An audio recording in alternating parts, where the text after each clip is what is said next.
Hello दोस्तों, आप देख रहे हैं टी कोड इंडियन। 15 अगस्त 2021 का तस्वीर है ये अफगानिस्तान के प्रेसिडेंशियल पैलेस का। आई एम श्योर आप सभी ने इस तस्वीर को देखा होगा। और इस सीन के सामने आने के बाद लोगों को ये समझ में आ गया कि अफगानिस्तान के ऊपर पूरे तरीके से तालिबान ने अपना कब्जा कर लिया है। और इस कब्जे के कुछ ही घंटे पहले जो प्रेसिडेंट थे अशरफ गनी, वो भी देश छोड़ करके चले गए थे, जिसके बाद लोगों के मन में खौफ पैदा हो गया। उन्हें बस किसी भी तरीके से देश से बाहर निकलना था। हजारों की तादाद में लोग एयरपोर्ट पर जमा हो गए और सड़कों पर इतने ज़्यादा तालिबान फाइटर्स को देख करके भी लोग काफ़ी घबरा गए। और इस तस्वीर को तो आपने ज़रूर देखा होगा, जहाँ पे प्लेन में चढ़ने के लिए लोगों के बीच में धक्का मुक्की स्टार्ट हो गई। कई लोग प्लेन के ऊपर चढ़ गए, कई लोगों ने इसके विंग को पकड़ लिया। तो ये सब तस्वीरें काफ़ी डरावनी थी। अब यहाँ पे जो लोग अफगानिस्तान से बाहर निकलना चाहते थे या फिर जो अभी भी चाहते हैं, वो सिर्फ ऐसे लोग नहीं हैं जो अफगानिस्तान में मूल रूप से नहीं रहते हैं। जैसे कि सिर्फ भारत के लोग नहीं हैं, पाकिस्तान के लोग नहीं हैं। जो मूल रूप से अफगानिस्तान में रहते हैं वो भी वहाँ से बाहर निकलना चाहते हैं, क्योंकि उन्हें तालिबान के रूल में नहीं रहना है। क्योंकि ये पहली बार नहीं है जब तालिबान ने सत्ता पर कब्जा पाया है। इससे पहले भी 1996 से लेकर के 2001 तक तालिबान का रूल था अफगानिस्तान में। और उस समय लोगों ने ये देखा था कि किस तरीके से तालिबान के रूल में महिलाओं को शिक्षा नहीं दी जाती है, महिलाओं को कड़े पाबंदी के अंतर्गत रहना पड़ता है, पुरुषों को भी कई पाबंदियों को झेलना पड़ता है। तो इस तरीके से लोग तालिबान के रूल के अंतर्गत रहना नहीं पसंद करते हैं और इसीलिए वो बस किसी भी तरीके से अफगानिस्तान से बाहर निकलना चाहते थे। अब यहाँ पे पूरी दुनिया के लिए एक जो शॉकिंग बात थी कि किस तरीके से तालिबान ने मात्र कुछ ही दिनों में पूरे अफगानिस्तान पर कब्जा कर लिया था। देखिए, अफगानिस्तान की राजधानी काबुल है और वहाँ पे जो ऑफिशियल लैंग्वेज बोला जाता है वो दारी और पश्तो है। अगर हम रिलीजन की बात करें तो 99% से ज़्यादा लोग इस्लाम धर्म को मानते हैं और वहाँ की पॉपुलेशन 3.8 करोड़ है। ये मैप आप देख सकते हैं, अफगानिस्तान का मैप है ये। और यहाँ पे आपको जो अलग अलग कलर में छोटे छोटे बॉक्स दिख रहे हैं वो जिला है, डिस्ट्रिक्ट है। और यहाँ पे जो रेड कलर में आपको दिख रहा होगा जिला, वो बेसिकली तालिबान कंट्रोल जिला है। जो आपको ब्लू कलर में दिख रहा होगा वो गवर्नमेंट कंट्रोल जिला है। और जो येलो कलर में आपको दिख रहा होगा वो ऐसे ज़िले हैं जहाँ पे 9 जुलाई तक जो है तालिबान और अफगानिस्तान सरकार के बीच में कॉन्फ्लिक्ट चल रहा था। तो देखिए, अगर हम 9 जुलाई की बात करें तो यहाँ पे तालिबान के कंट्रोल वाला जो जिला था वो 90 था। सरकार का कंट्रोल 141 जिला पे था और एक 167 ऐसा जिला था जहां पे दोनों के बीच में जो है कॉन्फ्लिक्ट चल रहा था, सरकार और तालिबान के बीच में। अब 5 अगस्त को अगर हम आते हैं, तकरीबन 1 महीने के बाद, ठीक है, तकरीबन 1 महीने के बाद अगर हम यहाँ पे आते हैं तो जो तालिबान कंट्रोल वाला डिस्ट्रिक्ट रहता है उसकी संख्या ज़्यादा नहीं बढ़ती है। 9 जुलाई को कितना रहता है, 90 जिला पे उसका कंट्रोल रहता है, ठीक है। और यहाँ 5 अगस्त को ये बढ़ करके 104 हो जाता है।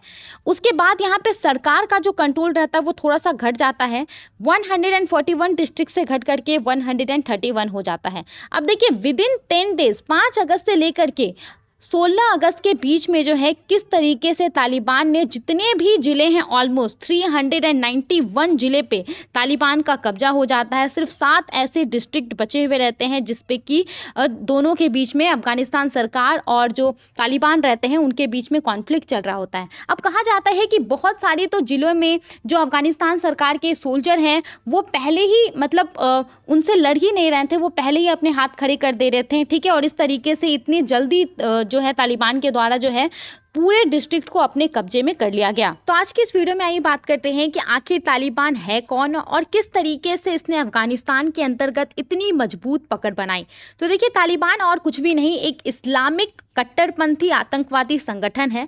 कट्टरपंथी इसीलिए क्योंकि इस्लाम के अंतर्गत जो कठोर कानून है, चाहे महिलाओं के लिए हो या फिर पुरुषों के लिए हो या फिर चोरी के लिए कोई कानून हो, उन सभी को ये बहुत ही स्ट्रिक्टली फॉलो करती है। इसका मुख्य उद्देश्य है अफगानिस्तान के ऊपर राज करना। और ये हमेशा से इस विरोध में रही है कि कोई भी विदेशी ताकत, कोई भी विदेशी देश जो है अफगानिस्तान के अंदर आकर के कंट्रोल नहीं करे। बेसिकली देखिए, यहाँ पे 1979 में क्या होता है, सोवियत यूनियन के द्वारा अफगानिस्तान पे कंट्रोल किया जाता है, अपनी सेनाओं को वहाँ पे भेजा जाता है। अब आपके दिमाग में एक सवाल आया होगा कि ऐसा क्यों किया जाता है। तो देखिए, सबसे पहले तो सोवियत यूनियन और अफगानिस्तान के बीच में एक समझौता हुआ रहता है। एक ऐसा समझौता जिसमें सोवियत यूनियन कहता है कि अगर अफगानिस्तान को कभी भी इकोनॉमिकली या फिर मिलिट्री असिस्टेंस की ज़रूरत होती है तो सोवियत यूनियन वो उसे प्रोवाइड करेगा। अब 1979 में ही सोवियत यूनियन क्यों अपनी सेनाओं को वहाँ पे भेजता है? क्योंकि वहाँ पे 1978 में कम्युनिस्ट रिवॉल्यूशन होता है, जिसके बाद अफगानिस्तान के अंतर्गत नूर मोहम्मद तारकी के अध्यक्षता में सरकार बनती है। अब इस सरकार का विरोध जो है काफ़ी लोग करते हैं, स्पेशली खुद की जो पार्टी रहती है अफगान कम्युनिस्ट पार्टी, वहाँ पे भी कुछ मेंबर तो नूर मोहम्मद तारकी के सपोर्ट में रहते हैं, लेकिन कुछ लोग इसके अगेंस्ट रहते हैं। और इसी के चलते 1979 सितंबर 1979 में तारकी की हत्या कर दी जाती है। अब जब इनकी हत्या कर दी जाती है, उसके बाद अफगानिस्तान में एक तरीके का अस्थिरता पैदा हो जाता है और इस अस्थिरता को ठीक करने के लिए सोवियत यूनियन के द्वारा जो है अपनी सेनाओं को यहाँ पे भेजा जाता है। जब उनकी सेनाओं को यहाँ पे भेजा जाता है तो यहाँ पे जो लोग रहते हैं, अफगानिस्तान के अंतर्गत जो लोग रहते हैं, उन्हें ये बर्दाश्त नहीं होता है कि कैसे कोई विदेशी ताकत अफगानिस्तान के अंदर आकर के कंट्रोल कर रही है। तो अलग अलग छोटे छोटे ग्रुप जो हैं वो जमा हो जाते हैं, अलग अलग ग्रुप का निर्माण हो जाता है और वो सब इसका विरोध करने लगते हैं। उनका मुख्य उद्देश्य ही यही बन जाता है कि किसी भी तरीके से सोवियत यूनियन की सेनाओं को वो वापस भेजे।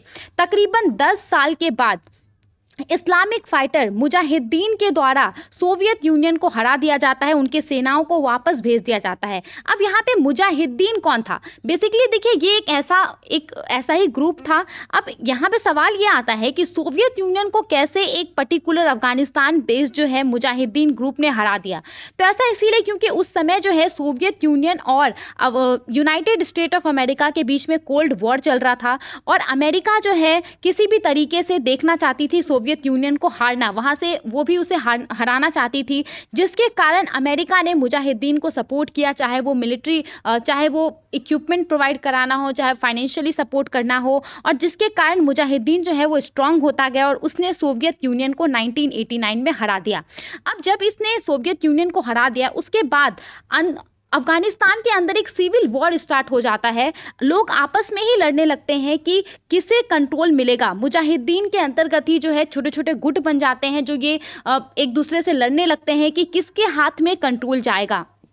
अब 1994 में स्टार्ट होता है तालिबान का। मुजाहिदीन ग्रुप से ही एक लीडर जिसका नाम मुल्ला मोहम्मद ओमार बताया जाता है, उसके द्वारा एक अलग ग्रुप को स्टार्ट किया जाता है। इस ग्रुप में कुछ लड़के होते हैं और यहाँ पे इसका नाम तालिबान रखा जाता है। अब तालिबान इसीलिए क्योंकि मुल्ला मोहम्मद ओमार जो लड़के रहते हैं उसके साथ, उसको स्टूडेंट कहता है, छात्र कहता है अपना, और पश्तो भाषा में जो वहाँ पे बोली जाती है स्टूडेंट छात्र को तालिबान कहा जाता है, तो इसीलिए उस ग्रुप का नाम तालिबान रखा जाता है। अब 1994 में को स्टैब्लिश किया जाता है और विद इन 2 ईयर इसका कंट्रोल अफगानिस्तान पे काफी बड़े लेवल पे हो जाता है।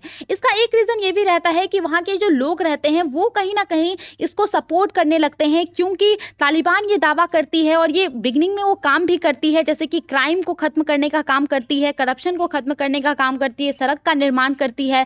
लेकिन उसके बाद जब वो पूरे तरीके से पावर में आ जाती है 1996 के बाद, तो जो एकदम स्ट्रिक्ट हार्श इस्लामिक लॉ है उसको वो लोगों पे इम्पोज करने लगती है, जिसके बाद जो है लोगों का जीवन और भी ज़्यादा मुश्किल हो जाता है। 1996 से लेकर के 2001 तक जो है इसी तरीके से तालिबान अफगानिस्तान पे रूल करती है। अब यहाँ पे कहा जाता है कि जब अफगानिस्तान में तालिबान का रूल रहता है तो जो अल कायदा ग्रुप है, आपने ज़रूर इसके बारे में सुना होगा, ये एक बहुत बड़ी ग्लोबल टेररिस्ट ग्रुप है जिसका हेड ओसामा बिन लादेन था, और कहा जाता है कि तालिबान ने ओसामा बिन लादेन को छुपा करके रखा हुआ था। जब 9/11 होता है, अमेरिका में आतंकवादी हमले होते हैं, तो उसके बाद अमेरिका के द्वारा क्या किया जाता है, क्योंकि ओसामा बिन लादेन जो है वो तालिबान के छत्रछाया में रहता है अफगानिस्तान में, इसीलिए अमेरिका के द्वारा जो है अपने फोर्स को काबुल में भेज दिया जाता है और पूरे तरीके से जो कंट्रोल है वो अपने हाथों में ले लिया जाता है अमेरिका के द्वारा।